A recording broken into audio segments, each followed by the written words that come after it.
এমনভাবে আমাদের এখন কাঠামোটাকে সাজিয়েছি যে যাতে আমাদের যদি কেউ চলে যায় 1 ঘন্টার জন্য যাতে কালচারাল সেন্টার বন্ধ না হয়। বিউটিফুল। আমার এনটিআরসিতে ইংরেজি শিক্ষক হিসেবে জব হয়েছে, আমি চলে যাব এলাকায়।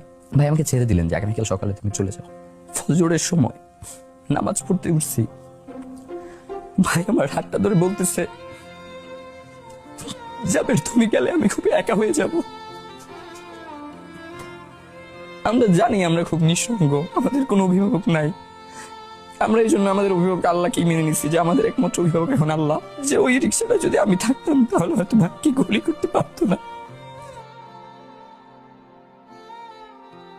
এই যে এত কিছুর কথা বলা হচ্ছে, প্লিজ ভাই আপনারা কেউ একবার বলেন শহীদ ওসমান হাদির হত্যার বিচারটা করবেন, আমরা কেউ রাজপথে গিয়ে দাঁড়াবো। এই মানুষটার বিচার হবে না, এইটা কি আমরা কোনোভাবে মানতে পারি বলেন ভাই?